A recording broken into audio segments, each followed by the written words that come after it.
بسم اللہ الرحمن الرحیم۔ السلام علیکم ورحمۃ اللہ وبرکاتہ۔ آج ہم پڑھیں گے قصہ حابیل اور قابیل کا حصہ 2۔ قابیل نے اپنی کھیتی میں سے نکمی فصل کا ایک گٹھا قربانی کے طور پر پیش کیا۔ آسمان سے آگ اتری، اس نے حابیل کی قربانی کو کھا لیا لیکن قابیل کی قربانی کو چھوڑ دیا۔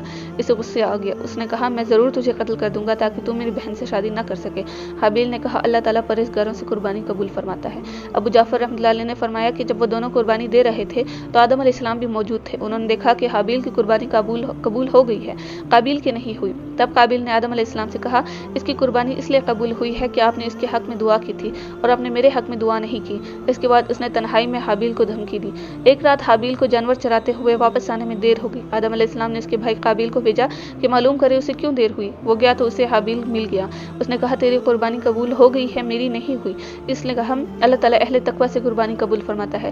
اس پر قابیل کو غصہ آ گیا، اس کے پاس لوہے کی کوئی چیز تھی، اس نے وہ مار کر حابیل کو قتل کر دیا۔ بعض علماء نے فرمایا حابیل سو رہا تھا، قابیل نے ایک بڑا پتھر اس کے سر پر مار کر اس کا سر کچل دیا۔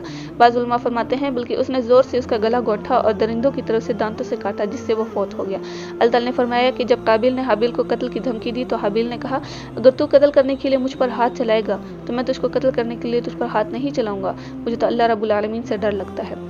اس سے اس کے اچھے اخلاق، خدا خوفی اور خشیت الہی کا اظہار ہوتا ہے، اور سے اس کا تقوی بھی ظاہر ہوتا ہے کہ بھائی نے جو زیادتی کرنے کا ارادہ کیا تھا اس نے بدلے میں ویسی برائی کرنے سے پرہیز کیا۔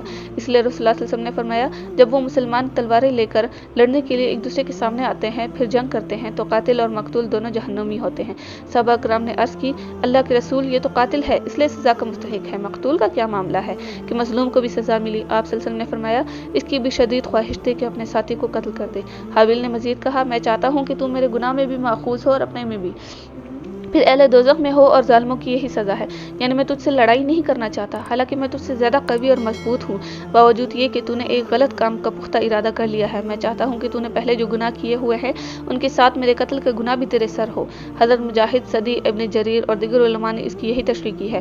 حضرت عبداللہ بن عمر رضی اللہ تعالیٰ عنہ سے روایت ہے انہوں نے فرمایا قسم ہے اللہ کی ان دونوں میں سے مقتول زیادہ طاقتور تھا لیکن اس نے دوسرے کی طرف ہاتھ نہیں بڑھایا تاکہ گناہ کا مرتکب نہ ہو جائے۔ اس کا یہ مطلب نہیں کہ قتل کرنے سے مقتول کے سارے گناہ قاتل کے نامہ اعمال میں منتقل ہو جاتے ہیں، جیسے کہ بعض لوگوں نے غلط فہمی سے یہ سمجھا۔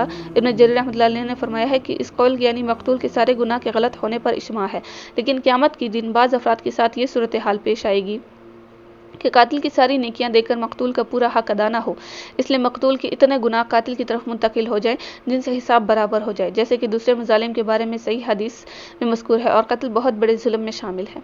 حضرت عثمان رضی اللہ تعالیٰ عنہ کے خلاف بغاوت کی گئی تو اس فتنے کے ایام میں حضرت سعد بن ابی وقاص رضی اللہ تعالیٰ عنہ نے فرمایا تھا میں گواہی دیتا ہوں کہ رسول اللہ صلی اللہ علیہ وسلم نے فرمایا ہے ایک فتنہ برپا ہوگا، اس کے دوران میں بیٹھنے والا کھڑے ہونے والے سے بہتر ہوگا، کھڑے ہونے والا چلنے والے سے بہتر ہوگا اور چلنے والا دوڑنے والے سے بہتر ہوگا۔ حضرت سعد رضی اللہ تعالیٰ نے فرمایا اللہ کے رسول صلی اللہ علیہ وسلم یہ فرمائیے کہ اگر کوئی مجھے قتل کرنے کے لیے میرے گھر میں گھس آئے تو کیا کروں؟ نبی صلی اللہ علیہ وسلم نے فرمایا آدم کے بیٹے حابیل کی طرح بن جانا۔ یہی حدیث حضرت حذیفہ بن یمان رضی اللہ عنہ سے بھی مروی ہے، اس میں یہ الفاظ ہیں آدم علیہ السلام کے بہتر بیٹے کی طرح بن جانا۔ سنن اربع میں یہ حدیث حضرت ابو ذر رضی اللہ عنہ کی روایت سے موجود ہے۔ حضرت عبداللہ بن مسعود رضی اللہ عنہ سے مروی ہے کہ رسول اللہ صلی اللہ علیہ وسلم نے فرمایا جو انسان بھی ظلماً قتل ہوتا ہے اس کے قتل کے گناہ کا ایک حصہ آدم علیہ السلام کے پہلے بیٹے کو بھی ملتا ہے، کیونکہ وہ پہلا شخص ہے جس نے قتل کا طریقہ شروع کیا۔ قابیل کو سزا، حضرت مجاہد رضی اللہ تعالیٰ نے فرمایا جس دن قابیل نے اپنے بھائی کو قتل کیا اسی دن اسے سزا مل گئی، چنانچہ اس کی پنڈلی اس کی ران سے چپک گئی۔ اس کو یہ سزا بھی دی گئی کہ سورج جس طرف ہوتا قابیل کا چہرہ اسی طرف رہتا۔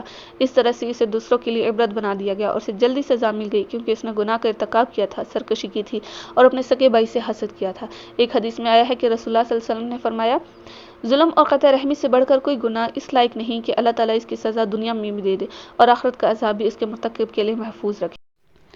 حضرت آدم علیہ السلام کی مزید اولاد۔ حضرت آدم علیہ السلام اپنی زوجہ محترمہ کے پاس گئے تو ان کے ہاں ایک بیٹا ہوا جن کا نام انہوں نے شیث رکھا۔ حضرت حوا علیہ السلام نے فرمایا اللہ نے مجھے حابیل کا نعم البدل عطا فرما دیا ہے جسے قابیل نے قتل کیا تھا۔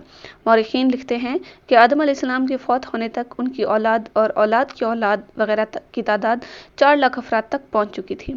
امام ابن کثیر کی ایک روایت ہے کہ اللہ تعالیٰ نے جب جنت پیدا فرمائی تو فرشتوں نے کہا ہمارے مالک یہ ہمارے لیے خاص کر دے کیونکہ تو نے بنی آدم کے لیے دنیا پیدا کی ہے، وہ اس میں کھاتے پیتے ہیں۔ اللہ تعالیٰ نے فرمایا میری عزت و جلال کی قسم یہ نہیں ہو سکتا کہ جسے میں نے اپنے ہاتھ سے پیدا کیا اس کی نیک اولاد کو ان فرشتوں کے برابر کر دوں جنہیں میں نے کن کہا اور وہ وجود میں آ گئے۔